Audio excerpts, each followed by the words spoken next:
I often work with leaders and teams that are really trying to focus on this concept of sort of upskilling and raising the capability of their organisations, and often they'll start with some obvious things like, well, let's get everyone a sort of training plan, let's do some kind of needs analysis, let's develop some sort of competency profile, let's do assessments, let's put them through formalised training. All of that is not a bad idea, but it's pretty heavy lifting. It's big sort of structural activity that can be very expensive. And I often, I'm always curious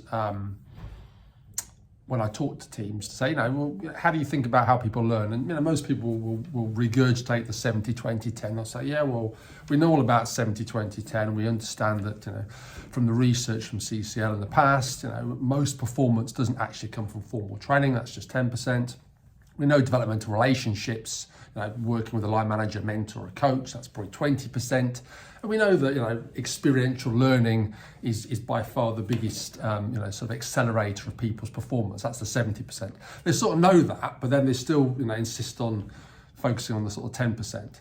So what I tend to advise them to think a little bit more about the 70 and say, look, if you're thinking about really how do you get the most in terms of driving performance in your teams and your people, let's just start with some really simple sort of ideas. And one of the ideas I talk about is when you're thinking about difficult work assignments, and typically everyone's got access to challenging work, and I've never met anyone say I just don't have any challenging work in where I'm based. Everyone's got challenging work, and most organizations don't really leverage that enough. That is your sandbox to play in to really help people get better. You don't need to bring in external training to get better. You can just focus on learning on the job.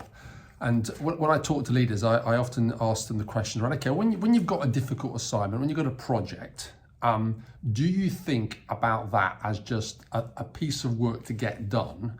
Or do you think of that as like a training activity to improve the overall capacity of your team?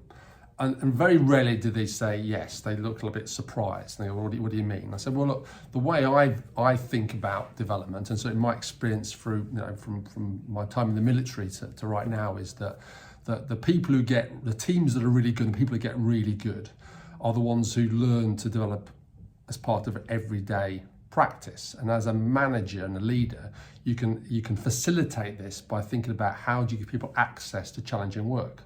So typically, when a project comes along, an assignment comes along, a leadership team will come together and they'll say, okay, this stuff has to get delivered. We need to pick somebody to do this job. And what they typically do is they'll think, okay, who's the best person possibly to deliver this project? And they'll think about the person who's most qualified, most experienced, that's probably most like them as well, probably. And they go, we'll give it to Mary, we'll give it to John, whoever. And they'll give it to that sort of safe pair of hands. And then what tends to happen is then that those people will get successively more experience and more access to development. And surprise, surprise, those people will get really good. They'll get good empirically, but also they'll become well known and they'll have high exposure. That people often get promoted. And what you could do instead is say, hang on a second, before we just default to the obvious option, let's take a step back. Right, let's look at our total team. Let's look at all the people who are available to us to do this project. Okay, let's make a list of the people who feasibly could do this. So let's just think about all the people who probably have got the skills, the abilities, the aptitude, the capacity to do this. Let's make a list, and there'll be a list of people, there should be. Then you ask the question, okay, who might learn the most from this project? Now, this is orientating away from solving the problem to building capacity by asking the question, well, who could learn the most? And in most cases, you might find, well, if you think about it from that perspective, there's a very different group of people you would start to select.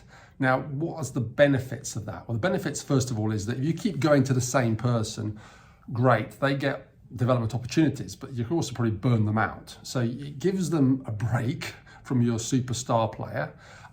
It sends a message to your team, well, we're being more inclusive and probably being a little bit more diverse in our thinking. There's probably less sort of favoritism. It also shows a level of trust because you're giving people access to things where there is a failure component and there is a risk there, and you're showing, well, there's a belief. So you communicate a lot of things by extending opportunities to other people. And really then it's a question of saying, okay, we are going to extend these opportunities to people and take a little bit more risk. Yes, we're taking a risk as an organisation for this person to do this project, but they're taking a huge risk as well. So then it's about really how do we support that person to make sure that that assignment goes well. And if you take that sort of proactive approach around every time you have a work assignment or a project, what you tend to find is that you give more people more access to challenging work. You are predisposed to more sort of developmental conversations because you're keen to understand how you can help them. And that means then that you're focusing a lot of energy on just being better and having more people being better. So rather than just having lots of sort of superstar players, you're saying, well, how do I make the rest sort of like the best? So that would be the culture I would encourage. And then if you get that going, and that would bring in a sort of a feedback culture as well, it would trigger a lot of things to happen. Then on top of that, you can do your more systematic, success profiles and, training needs analysis and formalized learning and all that kind of good stuff that can help.